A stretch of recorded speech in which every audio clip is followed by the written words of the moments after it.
నిరాశలో క్యాడర్, నియోజకవర్గాలను వదిలేసిన లీడర్లు.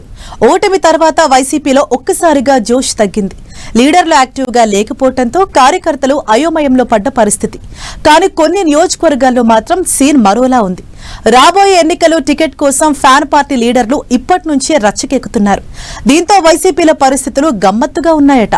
2029 ఎన్నికల కోసం జగన్ వ్యూహం ఏంటి? పార్టీని గాడిలో పెట్టేదెలా?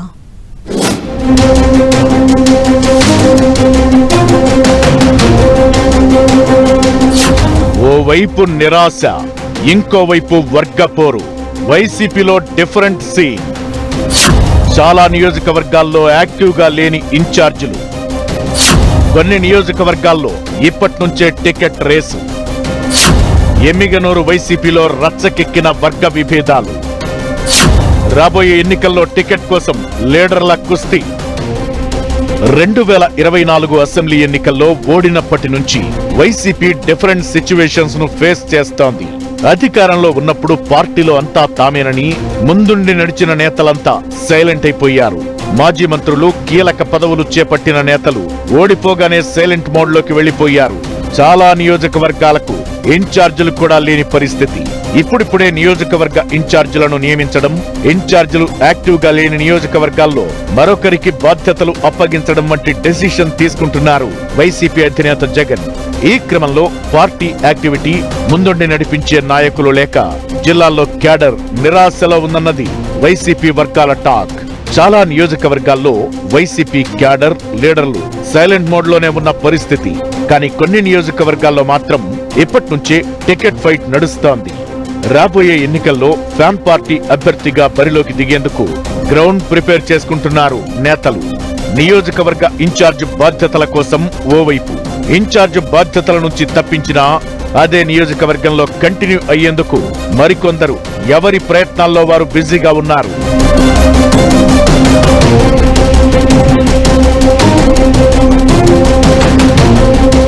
ఉమ్మడి కర్నూలు జిల్లాలోని ఎమ్మిగనూరు నియోజకవర్గంలో వైసీపీలో వర్గ విభేదాలు పీక్కు చేరాయి.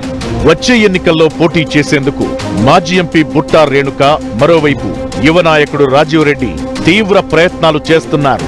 రెండు వర్గాల మధ్య కోల్డ్ వార్ రచ్చకెక్కుతోంది. ఎవరికి వారు బల ప్రదర్శనలు చేయడం, పార్టీ లైన్ కు భిన్నంగా పోటాపోటీగా కార్యక్రమాలు చేయడం చర్చకు దారితీస్తోంది. కోటి సంతకాల సేకరణ కార్యక్రమంలో ఎమ్మిగనూరు వైసీపీలో విభేదాలు హీటెక్కాయి. బుట్టా రేణుక వర్గం ఒక కార్యక్రమం చేపట్టగా రాజీవ్ రెడ్డి వర్గం మరోలా కోటి సంతకాల సేకరణలో పాల్గొన్నాయి. పార్టీ నేతలంతా కలిసి కోటి సంతకాలు సేకరణ పూర్తి చేయాలని వైసీపీ అధినేత జగన్ భావించారు. అదేవిధంగా క్షేత్రస్థాయిలోనూ చెప్పుకొచ్చారు. కానీ ఆ పరిస్థితి కనిపించలేదు.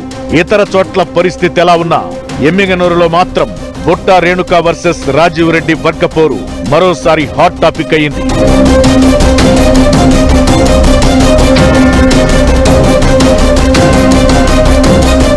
బలమైన రెడ్డి సామాజిక వర్గం అంతా తన వైపే ఉందని రాజీవ్ రెడ్డి బహిరంగ వ్యాఖ్యలు చేస్తుండగా జగన్ చెప్పిందే తాను చేస్తున్నానని బుట్టా రేణుక వాదిస్తున్నారు. వచ్చే ఎన్నికలకు ఇంకా 3 ఏళ్ల సమయం ఉన్నప్పటికీ విభేదాలు పెట్టుకుని పార్టీలో చీలికలు తెస్తున్నారని క్యాడర్ రగిలిపోతోందట.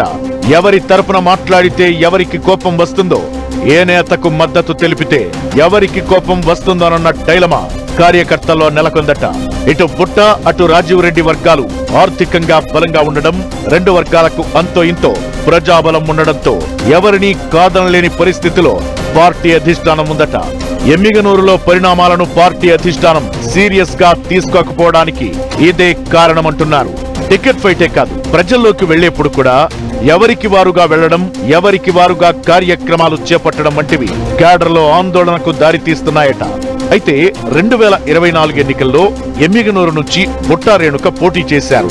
ఆ తరువాత వైసీపీ నియోజకవర్గ ఇన్ఛార్జిగా 1.5 ఏళ్లుగా కొనసాగుతూ వచ్చారు. అయితే బుట్టా రేణుక రాజకీయ ఎదుగుదల మాజీ ఎమ్మెల్యే ఎర్రకోట చెన్నకేశవరెడ్డి, ఆయన వర్గీయులకు మింగుడు పాఠం లేదట. ఎలాగైనా ఆమెను ఎమ్మిగనూరు నుంచి పంపించాలని పట్టుబట్టి ఇప్పటికే బుట్టా రేణుకను ఎమ్మిగనూరు వైసీపీ ఇన్ఛార్జ్ పదవి నుంచి తప్పించారు. ఎర్రకోట చెన్నకేశవరెడ్డి మనవడు రాజీవ్ రెడ్డికి వైసీపీ ఇన్ఛార్జ్ బాధ్యతలు అప్పగించారు. అయితే నియోజకవర్గం ఇన్ఛార్జ్ బాధ్యతల నుంచి తప్పించిన పార్లమెంటు సమన్వయకర్తగా బొట్టా రేణుక ఎమ్మిగనూరులో తన వర్గాన్ని కాపాడుకుంటూ వస్తున్నారట. ఇలా రెండు వర్గాలు ఎవరికి వారే బల ప్రదర్శనకు దిగుతుండటంతో క్యాడర్లో గందరగోళ పరిస్థితులు ఏర్పడ్డాయట. వర్గ పోరుకు వైసీపీ అధిష్టానం ఎలా చెక్ పెడుతుందో చూడాలి మరి.